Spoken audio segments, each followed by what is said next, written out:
vez. Xa vas comida para casa. Sí, é o primeiro dali é o que máis pica. Gusta cho picante.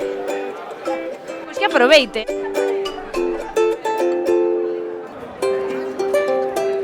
Teñen unha boa receta aquí en Taboada, Ahora temos a costumbre de afeccionarnos á boa comida, ás festas gastronómicas, e, por suposto, teñamos que vir aquí a Taboada a probalo, e además está o día fenomenal, un montón de xente, así que, nada, animar a todo o mundo a que veña a probar aquí o caldo, que está moi bon.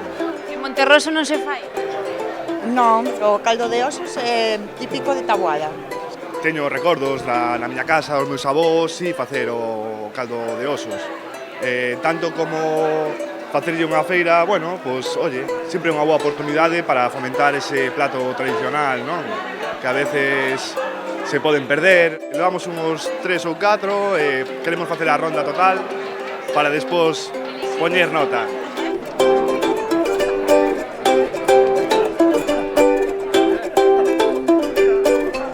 Moi bo.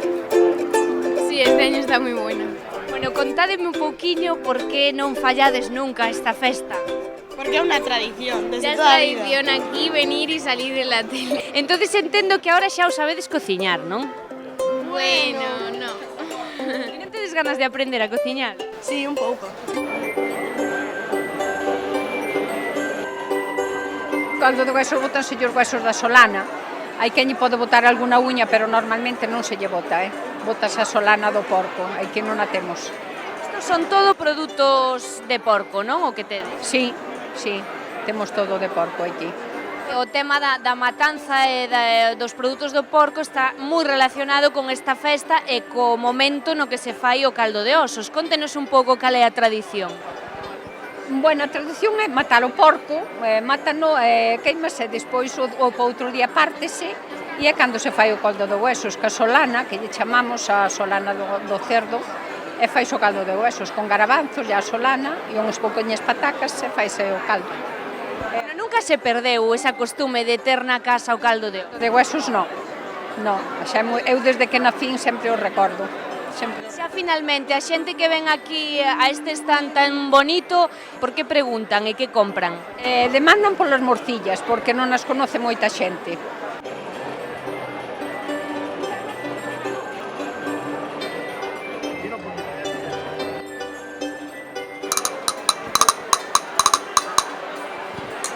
Bueno, contenos que é isto.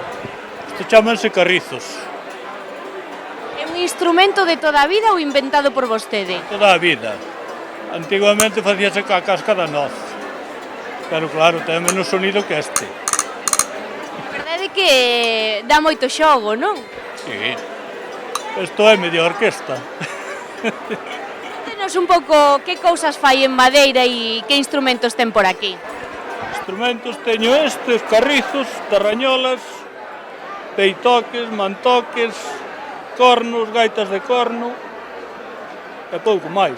Despois, cucharas para mel, peonzas, de todo algo, para quitar algo plástico do medio e meter madeira.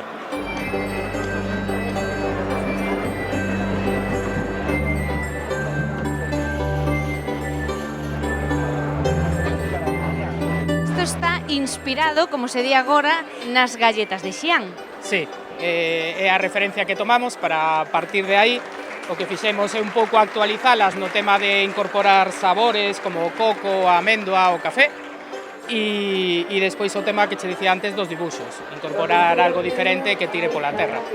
Bueno, isto é un exemplo dun caso de emprendemento dende o local, aproveitando o local, pero dirixíndose ao mundo, non? Non sei que se darías algún consello neste sentido, non? De que é posible facer as cousas. Sí, a verdade é que é cuestión de que alguén tome a idea, tome a iniciativa e dea un empuxón e collelo con ganas, con medo, porque eso sempre o vai a haber, pero bueno, vai saindo, hai que traballar duro e intentalo e, bueno, moverse bastante, pero bueno, animo a todo o mundo a que emprenda.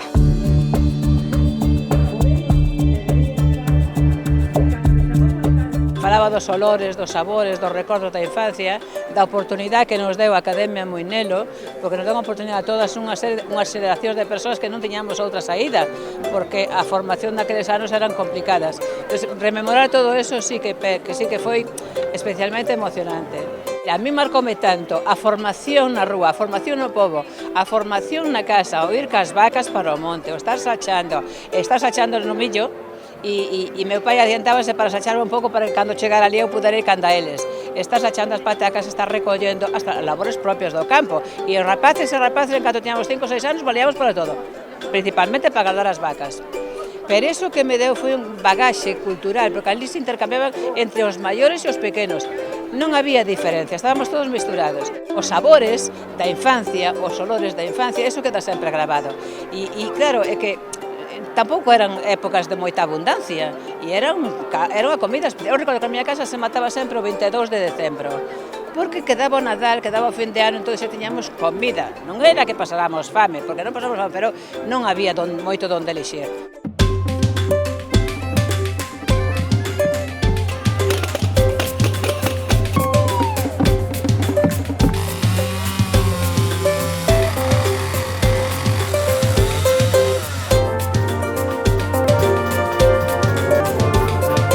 Tamén tivemos actos dedicados un pouco á festa do caldo de osos, aunque ayer principalmente era máis dedicado á xente nova.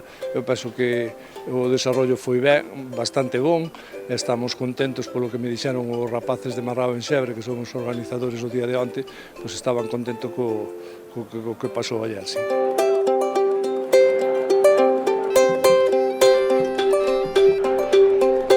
Temos un grupo de xente que son seguidores do caldo de osos e aproveitan este día para vir á taboada, e outra xente nova porque vai correndo boca a boca.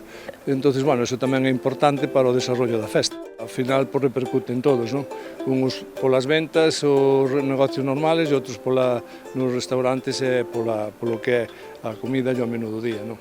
Ao día de hoxe me parece que prácticamente, non sei se deben quedar plazas libres, me parece que non, pero, bueno, é un orgullo que a xente acuda.